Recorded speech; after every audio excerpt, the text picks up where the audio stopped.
इस बात की क्या गारंटी है? मूर्ख क्या, हम तो कह रहे हैं बुद्धि ही नहीं, विवेक नहीं है।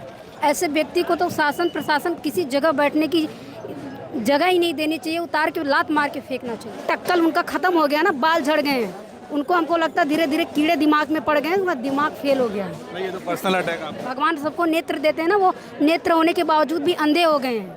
उनको तो लगता है कि भगवान उनको कम मौत दे दे। मुझे तो यही लगता है उनको मौत जल्दी आएगी। आप एक एग्जाम नहीं करा पा रहे, सर मारनी चाहिए आपको, डूब मरना चाहिए, चुल्लू भर पानी में नाक रगड़ के मर जाना चाहिए। अध्यक्ष महोदय को और हमारे योगी आदित्यनाथ जी को तो उनका लगता है ना मस्तिष्क छीड़ हो गया है। जैसे नहीं उम्र के बढ़ते बढ़ते इंसान की बुद्धि भ्रष्ट होने लगती है ना, उनका दिमाग क्षतिग्रस्त हो गया है। आप खाक करेंगे, आपके पास दिमाग है? आपको इतना नहीं आइडिया कि शासन प्रशासन कैसे चला जाता है, जिम्मेदारी का मतलब क्या होता है? आपकी कार्यशैली इतनी घटिया है। आप सीएम हैं, आप फालतू बात करते हैं, भड़काऊ शब्द बोलते हैं, आप ऐसे ऐसे लफ्जों का यूज करते हैं। आप कहते हैं बटेंगे कटेंगे फलाना ढकाना, समझ नहीं आता आपको क्या बोलना चाहिए? आप प्रदेश के संचालक हैं। ये बहुत सारे छात्र इधर अलग अलग तरह से खड़े हुए हैं और जो है सुबह से ही जब से हम आए देख रहे हैं कि प्रोटेस्ट जारी है। कुछ छात्राएं हैं, उनसे भी बातचीत करेंगे। पीछे देखिए, यहाँ पे कुछ छात्राएं हैं, उनसे बातचीत करेंगे।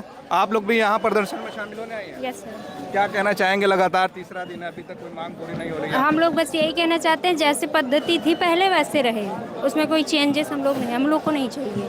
अगर मांग पूरी नहीं हुई तब क्या करें? हम लोग ऐसे खड़े रहेंगे और क्या आते करेंगे? हाँ, ऐसे आते रहेंगे, ऐसे खड़े रहेंगे जब तक नहीं मानेंगे। कैसे नहीं मानेंगे? हम लोगों के लिए वो हैं तो कैसे नहीं मानेंगे? हम लोग यही रहेंगे ही, आएंगे। सरकार से क्या उम्मीद है? लग रहा है कि योगी जी आप लोग की बात सुनेंगे? मतलब सरकार तो एक तरफ कहती है कि हम लोग तुम लोगों के लिए बनाए हैं, हम लोग को दिख ही नहीं रहा। तीसरा दिन है कि ये हम लोगों के लिए बनाए हैं, तो मतलब वही है कि दिख ही नहीं रहा कि हम लोगों के लिए है। तो कुछ तो मतलब अभी हमारे ऊपर थोप दिए हैं, वो हमें नहीं चाहिए था नॉर्मलाइजेशन। किसी भी स्टेट में, उत्तराखंड हो, राजस्थान हो, बिहार हो, कहीं भी नॉर्मलाइजेशन का नहीं। 90 नंबर पाने वाला 70 पाएगा, 70 पाने वाला 90 पाएगा, तो क्या वो ये सही है? ये विधानमंडल ऐसा नहीं होता था जी नहीं, ये नहीं करा पा रहे हैं। ये 75 जिलों में नहीं करा पा रहे हैं, हमारे ऊपर थोप रहे हैं कि हम लोग प्राइवेट में नहीं करा सकते, नकल हो जाएगी। तो अभी तक कैसे हो रहा था? हाँ, सामान्य लोगों के घर के लोग अधिकारी नहीं बन रहे थे अभी तक। अभी नकल बढ़ गई होगी उनके हिसाब से। उनके हिसाब से बड़े मेंस तो होगा ना, उसमें तो लिख के ही लोग जाएंगे ना। तो फिर इनको क्या दिक्कत हो रही? कराएं, ये सुरक्षा बढ़ाए ना। प्राइवेट स्कूल में, मतलब स्कूल प्राइवेट हो गया तो नकल हो जाएगी, सरकारी में नकल नहीं होगी, इस बात की क्या गारंटी है? गारंटी है क्या? आपने क्या सरकारी स्कूलों की तो और स्थिति खराब है। ऐसे सरकारी स्कूल हैं जिनकी स्थिति और खराब है। सिस्टम में यही लोग हैं, अगर होगी नकल तो इन्हीं लोगों की जवाब देते रहेगी, हम लोगों की थोड़ी ना। यही लोग करेंगे। क्या कहना चाहेंगे आप लोग? हम केवल यही कहना चाहते हैं कि वन डे वन शिफ्ट करवाएं, हमें नॉर्मलाइजेशन नहीं चाहिए। जैसे पहले था आयोग वैसे चीज़ों को लाएं, और बस यही चाहते हैं। आप भी यहाँ हाँ वही, बस वन डे वन शिफ्ट, और नहीं चाहिए कुछ, क्योंकि और सुन नहीं रही। इस तरह से उनका नारा है, one nation one election one examination. One day one shift क्या करवाएं। आप भी लगातार यहाँ पे आ रही हैं? जी तो आप भी तैयारी वगैरह कुछ कर रही हैं? जी जी, यूपीएससी, यूपीएससी की? यूपी पीसीएस यूपीएससी दोनों। क्या लग रहा है कि सरकार का रवैया अभी तक क्यों नहीं आप लोगों के लिए पिघल रहा है? सरकार बेवकूफ़ है। बेवकूफ़ नहीं होती तो अब तक 3 दिन से धरना प्रदर्शन चल रहा है, आंदोलन चल रहा है। उस पर कुछ तो अपना बात विचार रखती, आके हम लोगों से बातचीत करती, पूछती। अध्यक्ष महोदय जो कि उनको तो कम से कम फ़ोन करके बता सकती थी, जो बाहर निकलते हैं हम लोगों की प्रॉब्लम सॉर्ट आउट करते हैं। मूर्ख क्या, हम तो कह रहे हैं बुद्धि ही नहीं, विवेक नहीं है।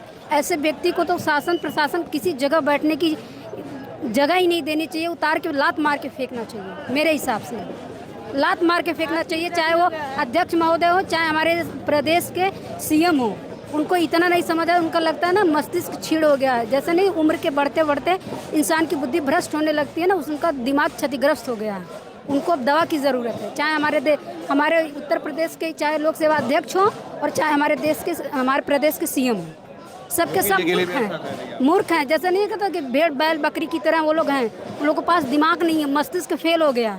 हमें तो लगता है इन सारे लोगों को इलाज की ज़रूरत है। थोड़ा सा मस्तिष्क अगर काम करता ना, विवेक काम करता, तो इन लोगों के संघर्ष को देखते समझ में आता कि वाकई में बच्चे कितने स्ट्रगल कर रहे हैं बिना खाए पिए। कोई बीमार हो रहा, किसी को डेंगू हो रहा, किसी को कितनी सारी प्रॉब्लम हो रही है, सारी चीज़ें नहीं दिख रही है। आँख में अंधे हो गए। भगवान सबको नेत्र देते हैं ना, वो नेत्र होने के बावजूद भी अंधे हो गए हैं। उनको तो लगता है कि भगवान उनको कम मौत दे दे। मुझे तो यही लगता है उनको मौत जल्दी आएगी। बददुआ दे रही हैं? बददुआ नहीं, हम उनका देखिए इस तरह नाश होगा ना, इस तरह नाश होगा ना कि वो पश्चाताप करेंगे कि हमने कौन से गुनाहों की सज़ा भुगत रहे हैं, और सब के सब जाएंगे, एक लपेटे में जाएंगे। बद्दुआ है मेरी। जितने सारे लोग स्ट्रगल कर रहे हैं, जितने सारे स्टूडेंट की पीड़ा दर्द, जितना उन लोगों का मानसिक शोषण हो रहा है, शारीरिक शोषण हो रहा है, धूप में बिना खाए पिए लड़ रहे हैं ना, जितना स्ट्रगल कर रहे हैं, आने वाले दिन में ये लोग की ना मौत पूछेगी नहीं। ऐसी बद्दुआ, इतनी गंदी इन लोगों की बद्दुआ दूंगी। हम क्या, सारे स्टूडेंट देंगे। जो हम लोग जिस पीड़ा से गुजर रहे हैं ना, हम लोगों की पीड़ा की जो हाय लगेगी, इन लोगों की मौत तक नहीं आएगी। इंसान ही नहीं है ये देश ना, कह रहे हैं ना कि लुटेरों का देश बन गया है।